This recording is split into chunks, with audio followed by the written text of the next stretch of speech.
না 90% আপনার ছবিটাতে কী করবেন শুনেন, একটা প্রোডাক্ট দিতে পারবেন শুনলে মনোযোগ দিয়ে। ছবি বন্ধ থাকলে এটা পারবেন না। যেখানে ঘনবসিত লোক বেশি থাকে ওখানে মানুষের কুষ্ঠকাঠিন্য রোগ হয়, পায়খানা ঠিক মতো পরিষ্কার হয় না। স্যার মানুষ যখন মানসিক চাপে থাকে তখন তার পায়খানা ঠিক মতো পরিষ্কার হয় না।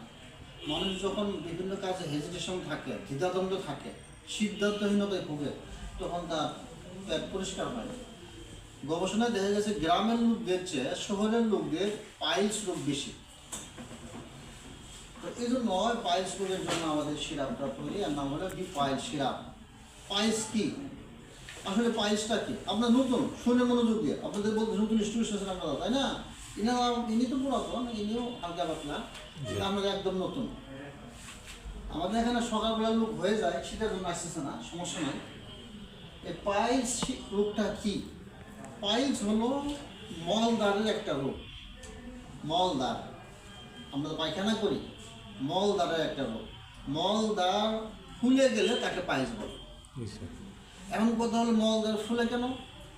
মলদ্বারের ভিতরে রক্তনালী আছে, রক্তনালীগুলো ফুলে যায়। এখন প্রশ্ন হলো রক্তনালীগুলো ফুলে কেন?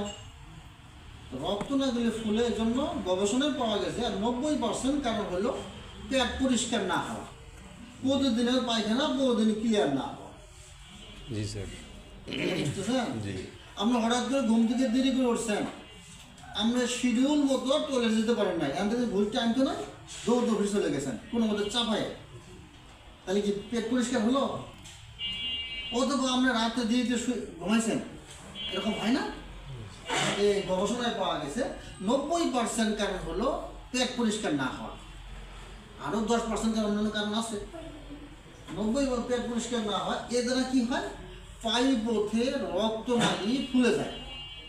এই রক্তনালী ফুলা থেকে আস্তে আস্তে গুটি হয়, এই গুটিটাই পায়খানা আস্তে আস্তে বের হয়। দেখছেন কি অবস্থা? এখানে মানুষের গুটি ওষুধ লাগাই দেয়, গুটি পড়ে যায়, বলো না? পাইলস অস্বরূপ এই রোগটা গুটি হয়, একদিনে দেখুন না, আস্তে আস্তে ব্যাপার। মলদারটা ফুলে যায়, এরকম মলদারে রক্তনালী ফুলে গুটি তৈরি হয়। আমরা প্রতিদিন যদি এরকম করেন, দেখবেন যে এই পাশে মনে করেন যে একটা মাংস ঝুলে বসছে, প্রতিদিন আমরা এই কান টানবেন, একটা না 6 মাস টানেন, প্রতিদিন পরে দেখবেন এই কানে সেই কান লম্বা। আমরা যখন ওই হার্ড স্টোর শক্ত পায়খানাগুলো যখন ঠিক মতো যেতে পারে না, তখন ওই যে আপনার মলদ্বারে রক্তনালী তখন আগে ঘষা লাগে, ঘষা লাগিয়ে ওখানে ছিঁড়ে যায়, ছিঁড়ে গিয়ে হালকা রক্ত বের হয়, টাটকা রক্ত বের হবে। পায়খানা করছেন, টাটকা রক্ত বের হবে। তো ওই যে ছিঁড়ে গেল, এটা আপনার মনে করেন যে আবার তো এটাকে রিপেয়ার করতে হবে। রিপেয়ার মানে হলো যে ক্ষতটা পূরণ করতে হবে, কিন্তু পূরণ করার আগেই আবার কয়েকদিন পরে আবার হার্ড স্টোন, শক্ত পায়খানা হলো, আবার ছিঁড়ে গেল, তাও শুকাতে পারতেছে না। ওর পর থেকে কি হয়, ওখানে একটা উপরে আস্তরণ পরে গুটির মতো একটা ভাঁজ তৈরি হয়, এই গুটিটা তখন আস্তে আস্তে বেরিয়ে পড়ে, এই পায়ের সুখ তৈরি হলো। এই পাইলস রোগটা 3 ধরনের 4 ধরনের। মোটামুটি আপনাদের এখানে যারা সামনে আছেন, আপনারা যদি চিকিৎসক নাও হন, 2 ধরনের পাইলস রোগ আপনারাই ভালো করতে পারবেন। যে পাইলস রোগটা রোগীরা বলবে আমার শুধু রক্ত আসে, কি আসে? রক্ত আসে, টাটকা লাল রক্ত হতে হবে, টাটকা লাল রক্ত। এই পাইলস রোগ তো পায়খানা রাস্তা থেকে এসেছে, তো পায়খানা রাস্তা তো কাছাকাছি, ওখানে থেকে কোনো যদি শক্ত পায়খানা ঘর্ষণ লেগে যদি রক্ত আসে, টাটকা লাল রক্ত আসবে। আর যদি পেটের ভিতর থেকে রক্ত যায়, তাহলে এখান থেকে যাইতে যাইতে টাটকা থাকবে না, কালচে হয়ে যাবে, অন্য কালার হবে। জি স্যার। আমরা বুঝতেছেন তো? জি। তো ব্যাপারটা হলো যে টাটকা লাল রক্ত যদি হয়, তাহলে বুঝবেন কাছাকাছি থেকে এসেছে, পায়খানা আসছে কাছাকাছি, আর পায়খানা আসছে কাছাকাছি দিয়ে পাইলস।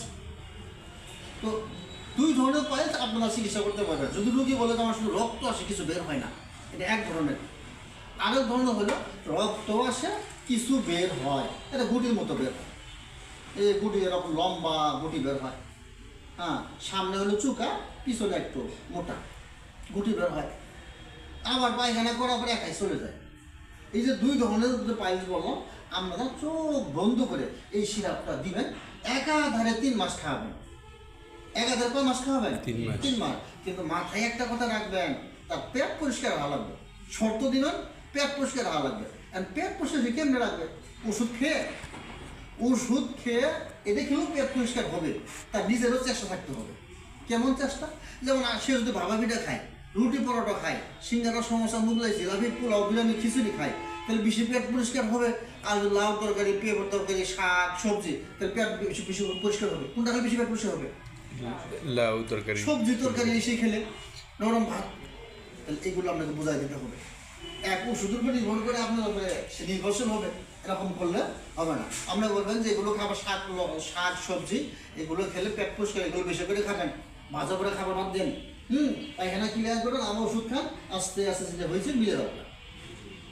আর 3 নম্বর পাইলস হলো ওটা বের হলে আর যেতে যায় না, ধাক্কায় দিতে হয়। এর যে আপনারা চিকিৎসা এরকম হইলে আমাদের কাছে নিয়ে আসবেন। আর একটা পাইলস আছে যে ওটা ধাক্কাইলেও যায় না, 4 নম্বর এটা। এরকম পর্যায়ে গেলে আপনারা কি ডাক্তারের কাছে নিয়ে আসবেন।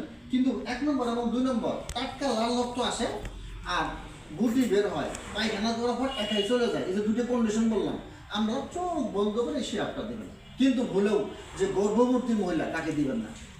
কাকে দিবেন না? গর্ভবতী মহিলা। ওগুলো পাইলস হলে আমাদের কাছে নিয়ে আসবেন। যদি মায়ের বুকের দুধ খায় বাচ্চা থাকে তাকেও দিবেন না, আমাদের কাছে নিয়ে আসবেন।